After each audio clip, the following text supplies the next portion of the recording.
के व्रत में, चाहे वो हरियाली तीज हो या हरितालिका तीज हो, शिव परिवार पार्थिव यानी कि मिट्टी का बनाया जाता है। तो उसके लिए देखिए मैंने ये 3 मिट्टी के बड़े बड़े गोले ले लिए हैं। और मिट्टी आप कहीं से भी ले सकते हैं, नर्सरी से ले सकते हैं, अपने गमले की मिट्टी ले सकते हैं, क्यारे की मिट्टी ले सकते हैं। बस मिट्टी को इस तरीके से थोड़ा सा गंगा जल डाल करके और थोड़ा सा गाय का देसी घी डाल करके पवित्रीकरण कर लें मिट्टी का। उसमें कृमि आदि के जो दोष होते हैं उसका निवारण हो जाता है। तो सबसे पहले हम बनाएंगे शिवलिंग। तो शिवलिंग बनाने के लिए देखिए मैंने बेस में एक इस तरीके से कार्डबोर्ड रख लिया है। आप कोई भी गत्ता रख सकते हैं, या फिर शिवलिंग के नीचे या फिर जो भी हम मूर्तियां बनाएंगे उनके नीचे आप अगर बिल्व पत्र रख लेते हैं तो भी कृमि दोष आदि का निवारण हो जाता है, तो वो भी बहुत शुभ रहता है। आप यहाँ पर बिल्व पत्र भी रख सकते हैं।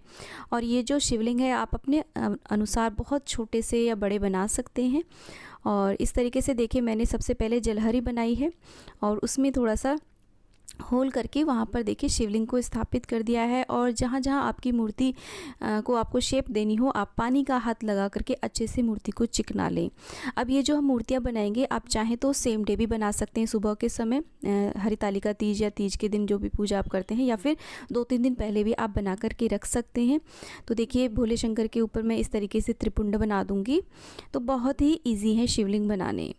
तो पार्थिव शिवलिंग या पार्थिव शिव परिवार का पूजन का बहुत ही विशेष महत्व होता है तीजा के व्रतों में। तो आप इन्हें अवश्य बनाएं। मार्केट से भी आप ला सकते हैं, लेकिन जो मूर्तियां आप स्वयं बनाते हैं उसमें हमारी भक्ति भावना होती है। और ये मूर्तियां इको फ्रेंडली भी होती हैं। इनका विसर्जन आप बड़े आराम से अपने गमले में भी कर सकते हैं। और अगर कहीं आप नदी आदि में भी करते हैं तो उससे कोई भी पॉल्यूशन नहीं होता है। तो देखिए मैंने नाग देवता भी बना दिए हैं। तो बहुत ज़्यादा शिल्पकारी की आवश्यकता नहीं होती है, बस सिंपल आप इस तरीके से शिवलिंग बनाएं और उनका आने वाली हरितालिका तीज पर पूजन करें। तो देखिए मैंने शिव जी बना लिए हैं। और इनको मूर्तियों को आप जब आप सुखाएं तो छाँव में ही सुखाएं।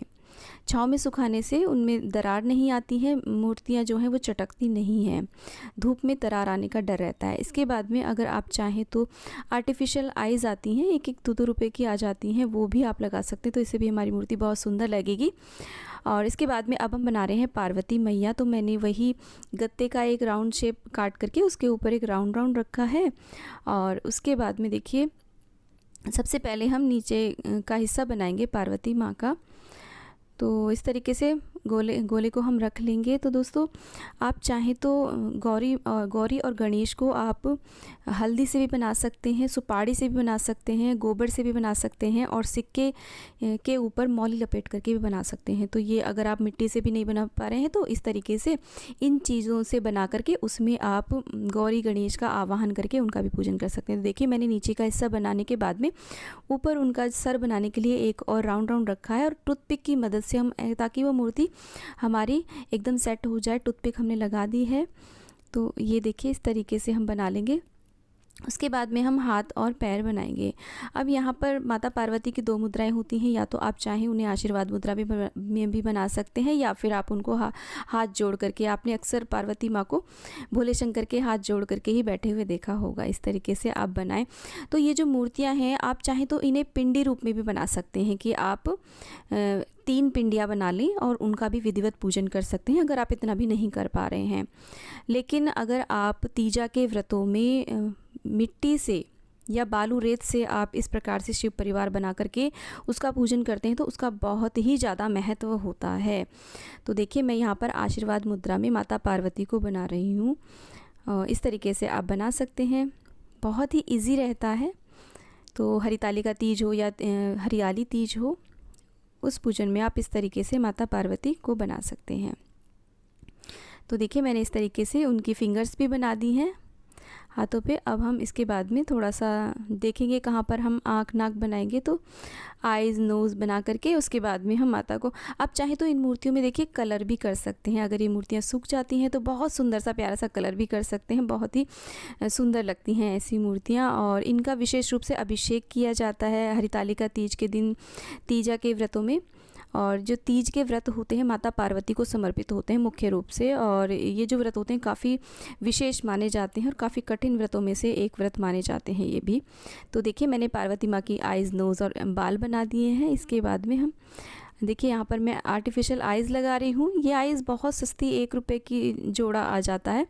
तो इससे मूर्ति हमारी बहुत ही सुंदर सी बन जाएगी, एकदम से माता पार्वती का रूप आ जाएगा। तो और मैं यहाँ पर छोटी सी चुनरी भी लगा दूँगी, टूथपिक की मदद से सेट कर देंगे चुनरी को भी। तो बहुत ही सुंदर सी हमारी पार्वती माँ बनकर के तैयार हो गई हैं। इसके बाद में हम बनाएंगे गणेश भगवान जी। तो सेम इसी प्रकार से गणेश जी बनाएंगे, नीचे बेस बनाएंगे, उसके बाद में उनका फेस बना करके सूंड लगा देंगे, कान बना देंगे। और इनको भी सेट करने के लिए मैंने यहाँ पर टूथपिक की हेल्प ली है। क्लिप थोड़ी सी डिलीट हो गई थी, इसलिए मैं गणेश जी का निर्माण पूरा नहीं दिखा पाई आपको। और इसके बाद में गणेश जी को भी हम इस तरीके से आइज़ लगा देंगे, तो बहुत ही सुंदर से। साथ में मैंने मूषक राज भी बना दिए हैं। तो इस प्रकार से आप हरितालिका तीज पर, हरियाली तीज पर या तीजा के सभी व्रतों में आप इस प्रकार से शिव परिवार बनाएं और उनका विधिवत पूजन करें। तो दोस्तों वीडियो अच्छी लगे तो वीडियो को लाइक करें, चैनल को सब्सक्राइब करें और वीडियो को ज़्यादा से ज़्यादा शेयर करें और कमेंट बॉक्स में ओम नमः शिवाय अवश्य लिखें। दोस्तों आज के लिए इतना ही। ओम नमः शिवाय।